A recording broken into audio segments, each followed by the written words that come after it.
지난주에는 전신갑주, 화평의 복음으로 예비된 신발이라는 주제를 가지고 함께 말씀을 나눴습니다. 화평의 복음은 죽음에 대한 공포마저도 이기게 해주기 때문에 이 신발을 신은 성도는 마치 군인들이 어떤 길도 마다하지 않고 갈 수 있는 것처럼 우리가 복음을 전할 때 어디든 가리지 않고 갈 수 있는 그러한 용도로 활용할 수 있다라고 말씀을 드렸어요. 그래서 스데반은 돌에 맞아 죽는 순간까지도 화평을 누리고 우리 예수님에 대해서 복음을 전했고, 또 바울은 돌에 맞아 죽다 살아났어도 온몸에 피범벅이 된 그 상태에서 다시 도시로 들어가서 복음을 선포할 수 있었습니다. 또 야고보는 목배임을 당하는 그 순간까지도 당당할 수 있었고, 베드로는 감옥에 갇혔어도 평안을 유지할 수 있었습니다. 전능하신 주님이 우리의 대장이 되어 주신다면 이 화평을 소유한 상태에서 사람들에게 화평의 복음을 그대로 전달해 줄 수 있는 힘이 생기는 거예요. 전능자 되신 분께서 군대를 지휘하는데 그 무엇이 군사들을 두렵게 할 수 있었겠습니까? 그 능력은 오늘날에도 우리에게 그대로 적용이 될 수도 있고, 또 우리도 그런 화평의 복음을 전달할 때마다 우리 하나님의 보호하심으로 인해서 그 화평으로 우리의 당당함을 드러내 보일 수 있게 되는 것입니다. 여러분, 이것이 바로 화평의 복음에 주는 능력입니다. 이 능력이 어디에서 옵니까? 히브리서 11장에 가서 보니까 모두 다 믿음에서 나왔다고 증언하고 있어요. 고린도전서 13장 13절은 믿음, 소망, 사랑 중에서 사랑이 제일 크다고 말하고 있지만 믿음이 가장 먼저 언급되고 있는 것을 보게 됩니다. 믿음이 없으면 천국에 대한 소망도 하나님에 대한 사랑도 얻을 수 없기 때문이죠. 그래서 사도 바울은 전신갑주 중에서 특별히 믿음의 방패를 취하라고 말하고 있어요. 그래서 오늘은 전신갑주, 믿음의 방패라는 주제를 가지고 저와 여러분이 함께 말씀을 나누길 원합니다. 오늘 말씀을 나눌 때 믿음이 무엇이고, 또 믿음이 어떤 원리로 우리를 마귀의 불화살로부터 보호해 줄 수 있는지 바르게 이해하고 당당히 마귀의 속임수를 방어하는 저와 여러분이 되기를 간절히 소망합니다. 먼저 믿음이 무엇인가? 히브리서 11장 1절은 정확하게 믿음에 대해서 개념을 정리해주고 있는데, 믿음은 바라는 것들의 실체여 보이지 않는 것들의 증거라고 말하고 있습니다. 아빠에게 약속받은 아이가 내일 받을 선물을 생각하며 행복하게 잠들 수 있는 것은 아빠에 대한 믿음 때문이죠. 또 겨울에는 비록 우리가 꽃을 볼 수는 없지만 봄이 되면 아름다운 장미꽃과 튤립꽃을 볼 수 있다라고 하는 것도, 그렇게 확신하는 것도 바로 믿음 때문입니다. 그런데 사도 바울이 말하는 이 믿음이 어떤 것인가? 우리가 16절에 가서 보니까 사악한 자의 모든 불화살을 끄는 믿음이라고 말하고 있어요. 불화살을 끌 정도라면 여기에서 요구되는 믿음은 단순히 구원에 이르게 하는 그러한 믿음이 아니라는 것을 알 수 있습니다. 이미 그리스도의 군사로서 방패를 들었기 때문에 전장에 나가 싸워 이겨야겠다라는 그런 필승의 각오가 담긴 그러한 믿음이라고 할 수 있습니다. 그 믿음이 어떤 종류의 믿음인가? 우리 다 같이 누가복음 17장 6절 말씀 보도록 하겠습니다. 주께서 이르시되 너희가 만일 겨자씨 하나만한 믿음이 있다면 너희가 이 뽕나무에게 말하기를 뿌리째 뽑혀 바다에 심겨라 하더라도 그것이 너희에게 순종하였으리라. 여러분, 겨자씨는 씨 중에서 가장 작은 씨입니다. 아무리 작은 겨자씨라도 땅에 심으면 싹을 틔운다는 것은 의심하는 그런 농부는 없을 거예요. 아무리 작다 하더라도 이거 심으면서 농부가 이거 싹이 안 날 거야 그렇게 생각하고 심은 농부는 없다라는 말이죠. 반드시 싹이 날 거라고 생각하고 심는 거죠. 그와 같이 겨자씨만한 믿음이라고 하는 것은 어떤 그 믿음에 대한 크기를 말하는 것이 아니라 의심이 없는 상태를 말합니다. 이렇게 의심하지 않는 믿음을 가졌을 때 주께서 어떤 일을 하실 수 있었는가? 성경 그 모든 것들을 낱낱이 기록하고 있죠. 태어날 때부터 소경이었던 사람이 눈을 뜨게 되고, 태어날 때부터 안진병이었던 사람이 갑자기 일어나서 걷고 뛰게 되고, 또 백부장의 종이 직접 우리 주님이 가서 손을 얹어서 기도해 주지 않았음에도 불구하고 그 믿음의 효력이 그 종을 치료했습니다. 또 12해 동안 혈루병을 앓았던 여인이 믿음으로 예수님이 옷만 만졌는데도 그 여인의 병이 다 치유가 되었어요. 뿐만 아니라 죽은 소녀가 살아납니다. 십자가에 달린 강도가 구원을 받은 그러한 일들이 생겨났어요.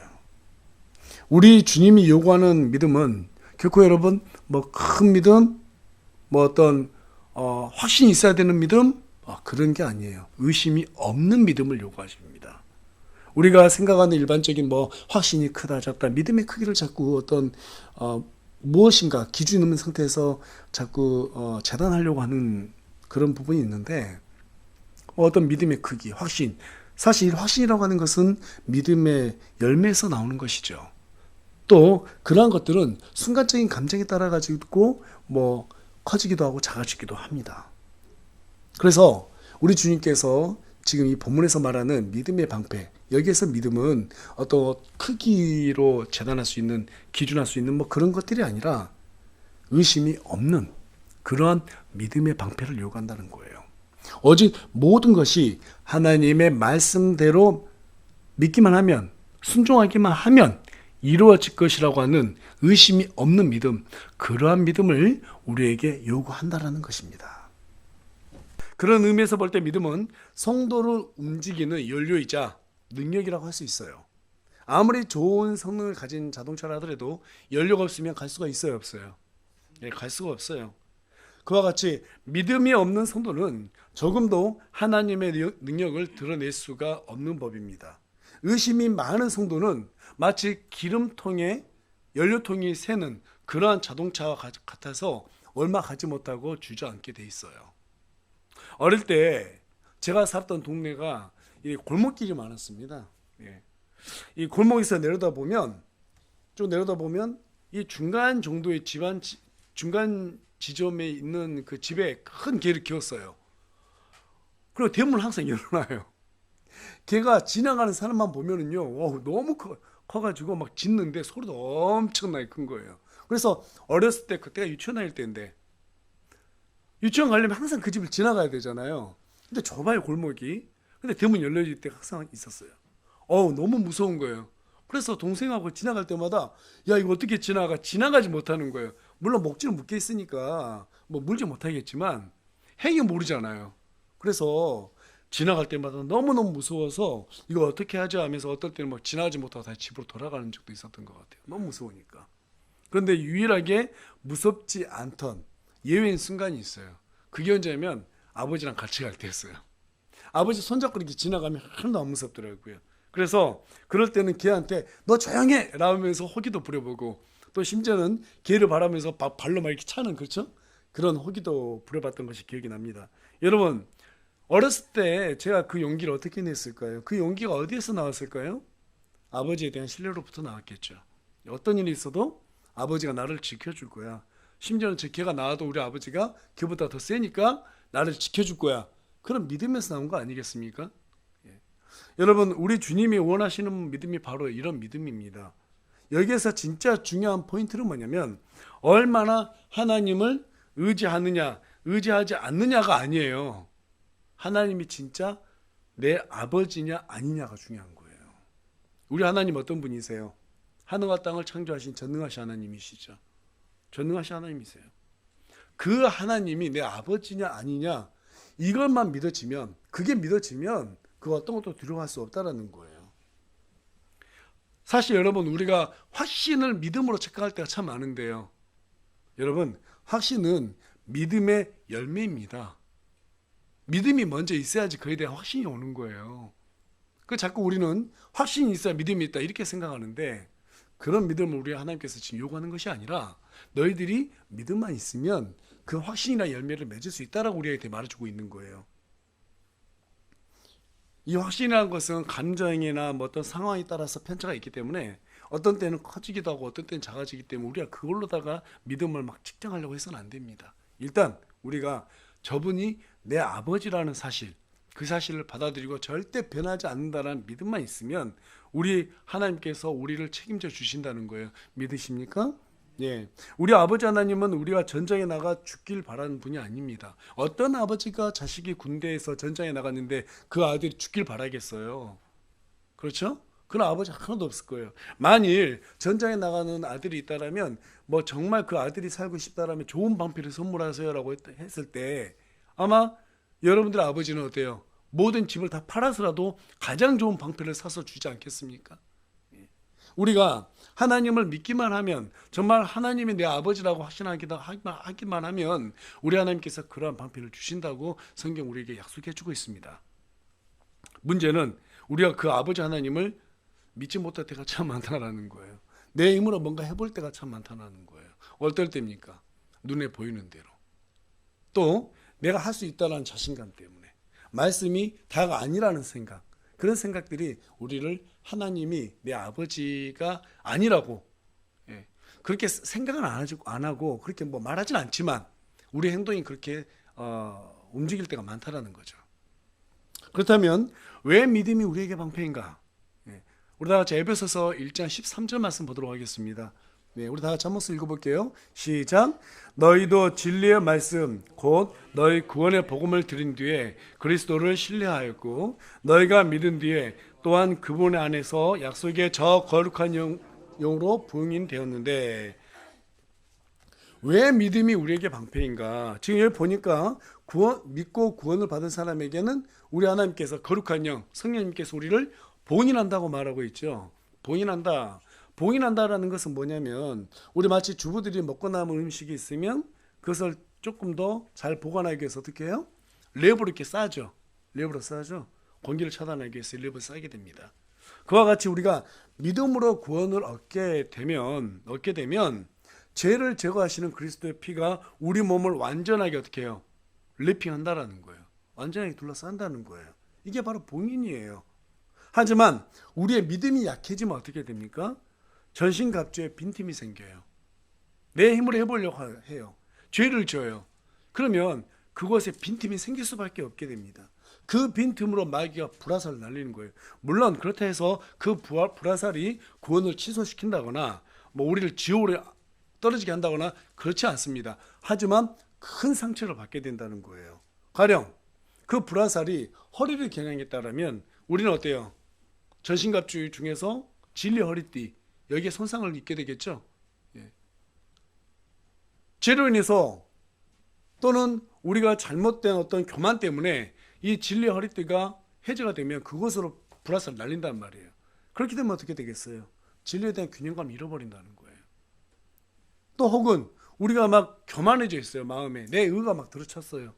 그럼 의의 흉갑이 벗겨지겠죠. 그것으로 불화살 날리는 거예요. 그럼 우리는 돌이킬 수 없는 교만함으로 넘어가는 거예요. 또 우리가 복음을 전하지 않아요. 사람들에 전도하지 않아요. 그렇게 되면 이 화평의 복음의 신발이 필요가 없어집니다. 그렇죠? 그렇게 되면 마귀는 그곳에다가 영락없이 불화살 날리는 거예요. 우리는 화평이 사라지게 돼 있어요. 또 성경에 보니까 지금 사도 바울이 구원의 투구라고 말하고 있습니다. 이것은 소망을 얘기하는 거예요. 천국에 대한 소망이에요. 그 천국에 대한 소망을 잃어버리면 불화살을 머리 쪽으로 겨냥한다는 거예요. 그러니까 오늘날 많은 사람들이 뭐 곧 잃어버린 여친이 막 불안하면서 떨고 있잖아요. 이게 지금 마귀의 불화살에 노출된 겁니다. 그래서 에베소서 4장 27절은 뭐라고 말합니까? 마귀에게 틈을 주지 마라고 말합니다. 마귀에게 틈을 주지 마라. 그렇다면 마귀가 사용하는 이 불화살의 정체가 무엇인가? 이게 상당히 중요한 내용이죠. 이 불화살의 정체가 무엇인가? 이 불화살의 정체는 요한일서 2장 16절에 있는 것처럼 육신의 정욕과 안목의 정욕과 인생의 자랑이라고 하는 시험의 불화살이에요. 여기에서 자유로운 사람은 한 명도 없거든요. 어떤 사람도 여기에서 자유로울 수가 없습니다. 심지어 예수님께서 이 땅에 육신으로 오셨을 때 광야에서 40일 동안 금식하면서 마귀로부터 이 세 가지의 불화살로 인해 시험을 받으셨습니다. 그 내용이 누가복음 4장에 기록되어 있는데 거기 가서 보니까 첫 번째 불화살을 어떻게 마귀가 날려요? 40일 동안 금식했으면 얼마나 배가 고프셨겠어요. 그렇죠? 얼마나 배가 고프셨겠어요. 그때 마귀가 찾아와서 돌이 빵이 되게 하라고 이렇게 육신의 정욕에 대한 시험을 하게 됩니다. 우리 예수님께서 돌을 빵으로 만들어 드실 수 있어요, 없어요? 그럴 수 있는 능력이 있죠? 여러분, 이럴 때 능력이 있는 게 어려운 거예요. 능력이 있는 게. 정말 사람이 40일 동안 굶는다 생각해 보세요. 돌이라도 먹고 싶지 않겠습니까? 우리가 40일 동안 금식 안 해봤으니까 모르지. 정말 40일 동안 금식하면요, 뭐 눈에 뵌 게 없어요. 한 10일만 굶어봐요. 돌도 빵으로 보일걸요? 돌도 빵으로 보일 거예요. 우리 예수님도 똑같은 우리와 같은 육신을 가지고 계셨어요. 그런데 그 엄청난 의지를 발동해가지고 그 시험에 넘어가지 않으셨어요. 오히려 뭐라고 말씀하셨느냐면 사람이 빵으로만 살 것이 아니요 하나님의 모든 말씀으로 살아야 한다라고 얘기했습니다. 하나님의 입에서 나오는 모든 말씀으로 살아야 된다는 거예요. 그런데 우리는 어떻습니까? 어떻게든 맛있는 거 먹고 더 많이 먹으려고 되게 노력을 하죠. 먹는 만큼 그거 가지고 하나님의 일할 생각은 잘 하지 않습니다. 먹는 거 그 자체가 좋고 즐기기 때문에 그냥 먹는 거, 항상 먹는 게 집착되어 있는 게 우리 인간의 모든 본성이에요. 그런데 하나님께서는 영의 양식을 먹으라고 말합니다. 영의 양식. 오늘날에는 너무 많이 먹어서 탈이죠. 옛날에는 70년대, 60년대, 70년대, 80년대 때만 하더라도 먹을 게 없어가지고 힘들었는데 지금은 오히려 너무 많이 먹어서 탈이 납니다. 너무 많이 먹어서.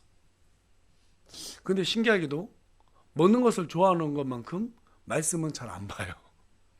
영의 양식은 탐내지 않습니다. 이게 오늘날 우리가 살아가고 있는 이 현 시대의 가장 큰 문제점이 아닌가 싶어요. 이제는 교회에서 말씀을 봐라 해도 안 봅니다. 떠먹여 줘도 안 봅니다. 왜 우리 예수님께서 하나님의 모든 말씀으로 살아야 된다라고 말했을까요? 말씀이 아니면 이 불화살을 대적할 수 없기 때문에 얘기하는 거예요. 여러분, 여러분의 생각 의지하지 마세요. 먹을 걸 의지하지 마세요. 먹고 사는 걸 의지하면 안 돼요. 하나님의 오직 말씀으로만 마귀를 대적할 수 있습니다. 오히려 마귀는 먹을 걸로 우리 유혹하죠. 미끼를 삼습니다. 하지만 분명히 다시 한번 거듭 말씀드리자면 우리가 마귀를 대적할 수 있는 길은 오직 말씀뿐이라는 거예요. 두 번째 불화살은 마귀에게 경배하며 세상의 모든 왕국을 너에게 주겠다라고 안목의 정욕으로 마귀가 예수님께 불화살을 날렸습니다. 이 시험의 주된 내용은 십자가를 지지 않고도 하나님의 뜻을 이룰 수 있어라고 타협안을 제시하는 거예요. 여러분, 이거 얼마나 매력적인 타협이에요. 우리 예수님께서 이 땅에 왜 오셨어요? 이 땅에 왜 오셨어요? 마귀의 머리를 멸하라고 오셨죠? 그래서 이 세상 하나님의 왕국을 만들기 위해서 오셨단 말이에요. 우리를 백성으로 삼기 위해서 오셨단 말이에요. 그런데 지금 마귀가 뭐라고 거짓말하고 있어요? 세상 모든 왕국을 다 보여주면서 야, 너 나 경배하면 이 모든 거 다 줄게. 우리 예수님도 육신을 가지고 있었기 때문에 십자가 지고 싶었겠어요? 아니죠. 이런 타협안을 제시하면 얼마나 매력적이었겠어요. 그런데 주님은 단호하게 말씀하세요. 너는 주 내 하나님께 경배하고 그분만을 섬길지니라. 우리 마음속에서 세상을 섬기고 싶은 마음이 많이 있단 말이에요. 정말 세상에서 잘나고 싶은 마음이 많이 있단 말이에요. 하다못해 어디 가서 완장 하나만 채워줘봐. 회사에서 팀장만 돼도 얼마나 목에 힘을 줍니까? 그렇죠? 그런 막 정복하고 싶은 그러한 마음이 있어요. 누구든지 다 있습니다. 그런데 우리 예수님이 뭐라고 말해요? 마귀는 우리에게 야, 너 나한테 잘하면 이거 다 줄게. 우리에게 늘 얘기합니다. 믿음이 무너지잖아요? 그러면 마귀가 주는 그 매력적인 거 따라가게 돼 있어요. 우리 예수님은 너는 주 내 하나님께 경배하고 그분만을 섬길지니라. 누구만을 섬기라고요? 하나님만을 섬기라고요. 세 번째 불화살은 예루살렘 성전 꼭대기에 뛰어내려서 발이 돌에 부딪히지 않도록 사람들에게 네가 누군지 똑똑히 보여주라고 인생의 자랑이라고 하는 이 불화살을 예수님께 날렸어요. 어렸을 때 보면은 참 지금 생각해 보면 유치해요. 친구들이랑 같이 옛날에 저는 시골에서 학교 다녔으니까요. 학교에서 이렇게 나오다 보면 밑에 논이 있습니다. 근데 논하고 이 위에 길하고 높이가 조금 높아요. 근데 이제 가을이 되면 볏짚을 막 이렇게 쌓아놓거든요. 그러면 친구들끼리 그 높은 데서 누가 뛰어내릴 수 있냐 막 이렇게 시험을 해요.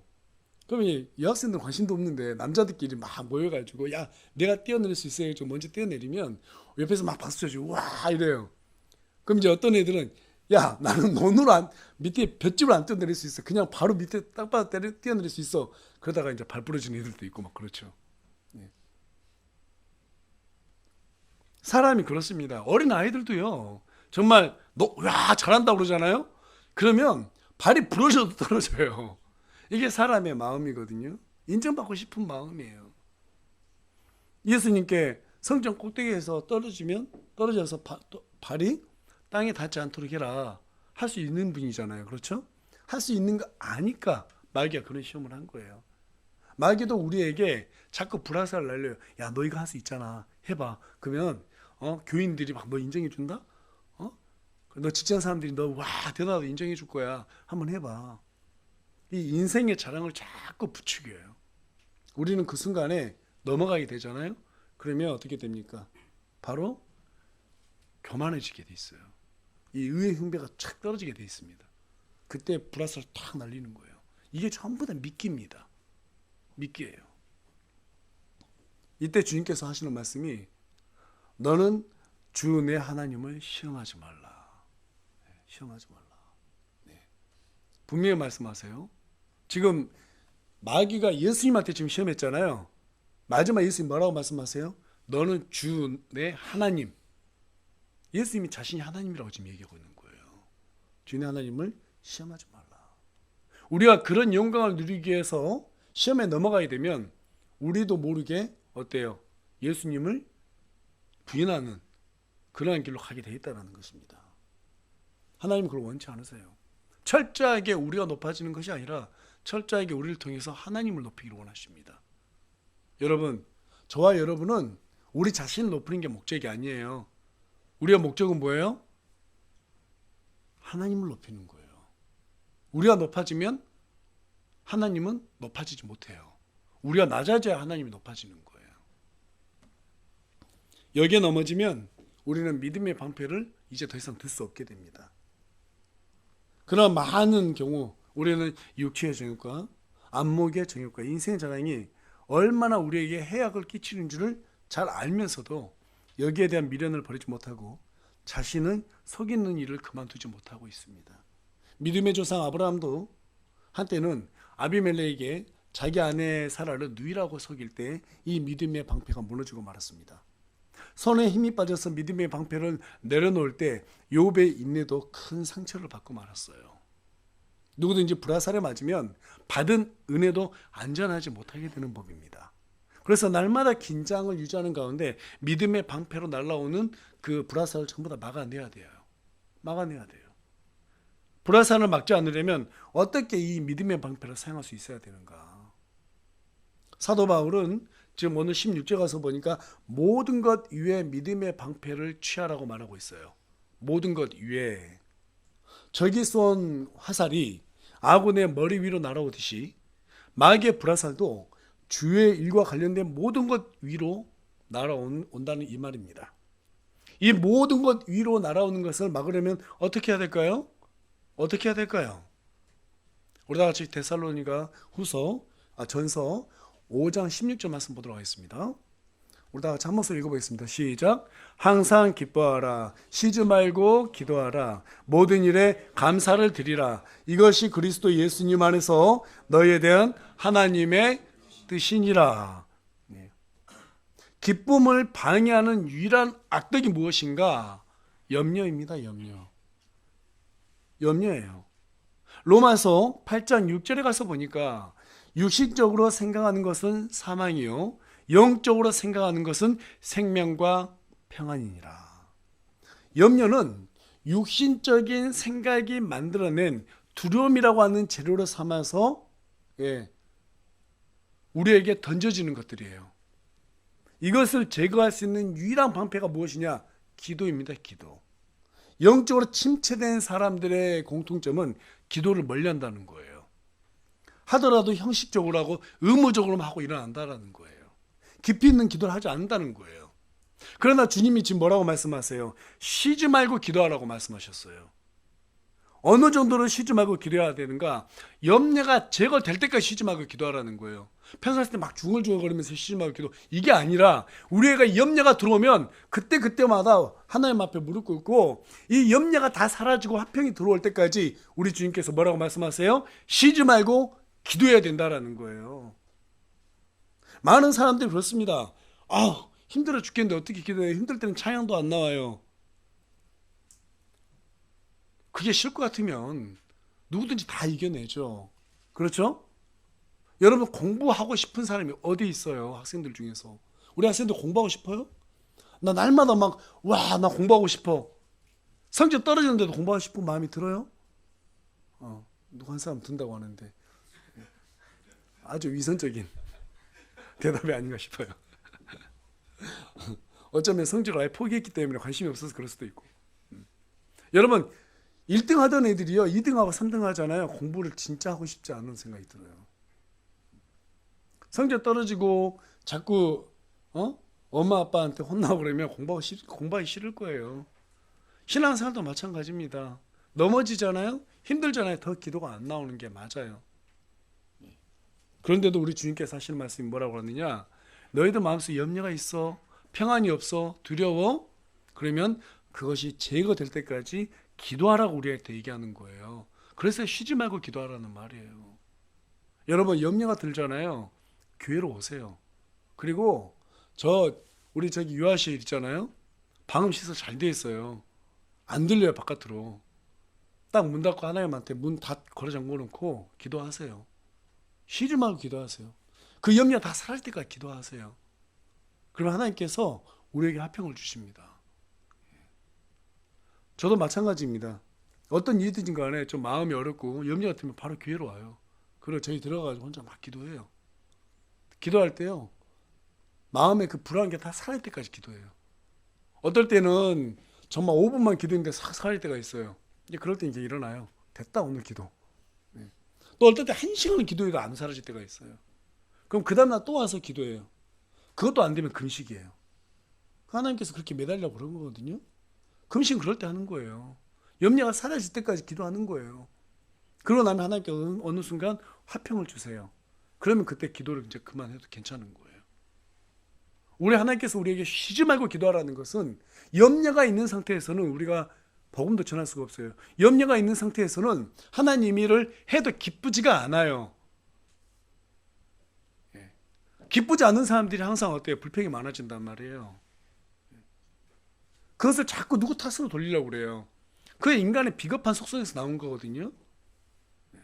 여러분 누구 탓하지 마시고 불평하지 마시고 마음속에 염려가 있거든 쉬지 말고 기도해서 해결하세요. 그건 누가 해줄 수 있는 게 아니에요. 각자가 해결해야 되는 거예요. 맞습니까? 각자가 기도를 해결해야 되는 거예요. 그걸 왜 자꾸 남들 탓하고 그래요? 그건 못난 거죠. 각자가 그 염려가 제거될 때까지 쉬지 말고 기도하면서 하나님 앞에서 평안 얻고 또 그것으로 기쁨을 얻을 수 있어야 됩니다. 그래서 우리 하나님께서 뭐라고 말해요? 항상 기뻐하라. 쉬지 말고 기도하라. 그 기쁨을 얻을 때까지 쉬지 말고 기도하라 이 말이에요. 그러면 어떻게 기도해야 됩니까? 어떻게 기도해야 됩니까? 우리 다 같이 시편 42편 5절 말씀 한 목소리로 크게 한번 읽어볼까요? 시작. 오 내 혼아 내가 어찌하여 낙심하느냐 네가 어찌하여 내 속에서 불안해하느냐 너는 하나님께 소망을 두라. 그분 얼굴의 도우심으로 인해 내가 여전히 그분을 찬양하리로다. 여러분 다윗을 봐보세요. 다윗이 뭐라고 말하고 있어요? 다윗은요 정말로 너무너무 인간으로서 견딜 수 없는 고통들을 다 겪었던 사람이에요. 그 고통 가운데서도 다윗이 무릎을 일으켜서 하나님 앞에 나아갑니다. 그러면서 뭐라고 기도해요? 기가 막히잖아요. 내 혼아 네가 어찌하여 낙심하느냐. 내 자신한테 너라고 말을 해요. 내 자신한테. 네가 어찌하여 낙심하느냐 하면서 자기 자신을 책망한단 말이에요. 자기 자신을. 네가 어찌하여 내 속에서 불안해하느냐. 어찌 네가 내 속에서 하나님께 소망을 두지 않고 있느냐. 하나님께서 네 얼굴에 도우심인 거 모르느냐. 하나님께 찬양해야 되지 않겠어? 라면서 다시 자기 자신 지금 책망하고 있는 거예요. 저와 여러분 솔직하게 한번 얘기해 보자고요. 여러분 힘들 때 여러분 자신 책망하던가요? 힘들 때, 영적으로 침체될 때 여러분 자신 책망해 봤어요? 우리 자신을 책망해야 되는 거예요. 누구 탓하고 막 이럴 때가 아니에요. 내가 영적으로 침체됐어요. 염려가 들어왔어요. 힘들어요. 괜히 엄한 사람 붙잡고 비겁하게 그 사람 힘들게 하지 말고 그거 비겁한 거예요. 힘들고 어려우면 여러분 자신을 책망해야 돼요. 왜 내 속에서 불안해하느냐. 우리 하나님의 자녀들이잖아요. 그렇죠? 믿음만 있으면 하나님의 전능하신 그 모든 능력을 사용할 수 있잖아요. 그렇죠? 여러분 인간적으로 기도해 보세요. 인간적으로. 하나님 제 안에 기쁨이 없습니다. 하나님 제 안에 정말로 힘듭니다. 여러 가지 것들 염려가 됩니다. 염려 안 하려 해도 염려가 됩니다. 염려를 목사님이 제거하라고 그러는데 안 됩니다. 예. 남 탓하기 싫습니다. 남 미워하기 싫습니다. 불평하기 싫습니다. 하나님 그러면 제 마음속에 있는 염려 제거해 주셔야 되지 않겠습니까? 예. 그러면서 말씀을 붙잡고 기도해 보세요. 말씀을 붙잡고. 예. 그러면 우리 하나님께서 그 모든 염려를 전부 다 제거해 주실 거예요. 예? 육신적으로 생각하는 것은 사망이요 영적으로 생각하는 것은 생명과 평안이라고 우리 주님께서 말씀하셨습니다. 우리 하나님께서 쉬지 말고 기도하라 하셨습니다. 제가 쉬지 않고 기도할게요. 그렇게 기도하라고 했던 것은 염려를 제거해 준다는 말씀이 아니고 무엇이겠습니까? 하나님 말씀해 주세요. 이렇게 기도 한번 해보시라고요. 하나님께서 응답해 주시나 안 해주시나 그렇게 기다려 보세요. 마음의 평안이 쫙 옵니다. 왠지 이상하게 두렵지가 않은 거예요. 내 미래가 두렵지 않은 거예요. 여러분 그게 하나님의 응답이에요. 믿으십니까? 그게 기도하는 재미예요. 그게 기도하는 재미예요. 여러분 제가 재미라고 말하니까 조금 이상할지 모르겠지만 정말 그게 재미예요. 그걸 경험해보지 않은 사람들은 이제 기도가 재미가 없어요. 기도하는 게 식상이에요. 의무적이에요. 남들 앞에서 하는 척 해야 되니까 하게 되는 거예요. 그게 바로 바리새인이 되는 거예요. 근데 진짜로 진짜 그리스도의 군사들은요, 기도가 뭔지를 알아요. 뭔지 알아요. 내가 기도하면 하나님께서 들으시는구나. 나에게 화평을 주시는구나. 아, 응답해 주신다는 거구나. 여러분, 기도하실 때 얼만큼 해야 되냐 저한테 물어보는 사람들이 있는데 저는 잘 몰라요. 저 같은 경우에는 기도할 때 마음이 화평해지잖아요. 또 하나님께서 계속 생각나게 해주면 그때까지 계속 기도해요. 또 기도 이제 더 생각 안 나요. 마음이 편안해져요. 그럼 기도 그만두고 일어나요. 그것이 어떨 때는 5분, 10분이 될 수도 있고 어떨 때는 1시간이 될 수도 있고 그래요. 주중에 와서 이번 주에는 기도하는데 잠깐 기도한 것 같은데 벌써 한 50분이 쑥 지나갔더라고요. 여러분 그렇게 우리에게 하나님께서 원하시는 것은 깊이 있는 기도예요.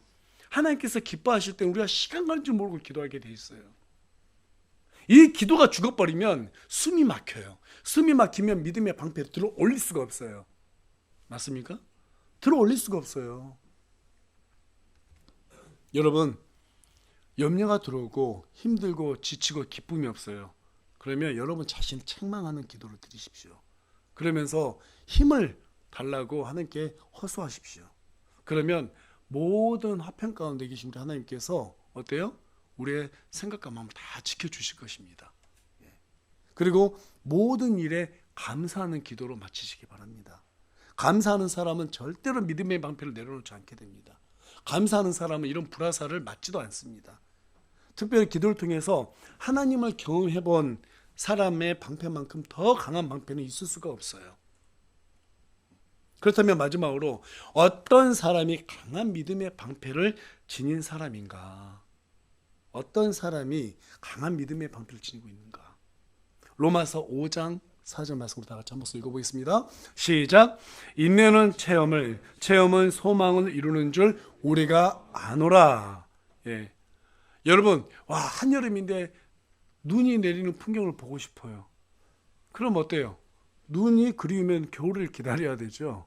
한겨울인데 꽃을 보고 싶어요. 그럼 봄까지 기다려야 되는 거예요.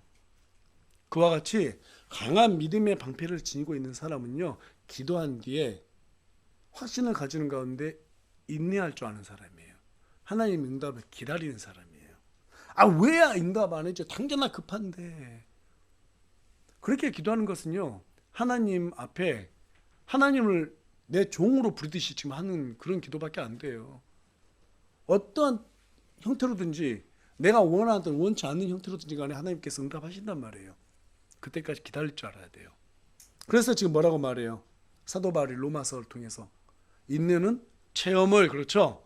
인내하는 가운데서 하나님의 응답을 반드시 받게 되면 우리가 그 가운데 하나님을 경험할 수 있다라는 거예요. 그래서 이 인내를 통해서 하나님을 경험하고 이 소망을 잃어본 사람은 하나님을 믿는 재미를 알아요. 하나님 믿는 재미를 알아요. 아브라함이 그랬고, 모세가 그랬고, 다윗이 그랬고, 베드로와 바울이 그 재미를 알았어요. 그들이 이 영적 원리를 체득하고 나니까 아무도 뚫을 수 없는 방패가 생긴 거예요. 예. 요즘 우리 학생들 뭐 게임 같은 거 해보면 막 아이템 사든만, 저는 한번 안 해봐서 모르겠는데 막 돈 주고 아이템 사고 그러는데, 여러분 믿음의 방패라고 하는 이 아이템을 딱 우리가 지니고 있어야 됩니다. 그렇죠? 다 지니고 있어야 돼요. 말씀을 정리하겠습니다. 믿음의 방패는 육체의 정욕과 안목의 정욕과 인생의 자랑이라고 하는 마귀의 불화살로부터 막아주는 그런 역할을 해줍니다. 이 불화살을 허리에 맞으면 진리에 대한 균형을 잃어버리게 됩니다. 가슴에 맞으면 자신의 의로 인해서 교만해지게 됩니다. 발에 맞으면 화평의 복음을 잃어버립니다. 머리에 맞으면 소망을 잃어버려요. 이 불화살은 모든 것 위로 날아오기 때문에 그것들을 향한 믿음의 방패를 취해야 합니다. 이를 위해서 어떻게 해야 된다고 그랬어요? 항상 기뻐하고 쉬지 말고 기도하고 모든 일에 감사를 드릴 줄 알아야 합니다. 그렇게 했을 때 모든 은혜를 누리게 하는 믿음의 방패를 취할 수 있게 되는 겁니다. 이 귀한 믿음의 방패를 소유하고 넘어지지 않는 저와 여러분이 되기를 간절히 소망합니다.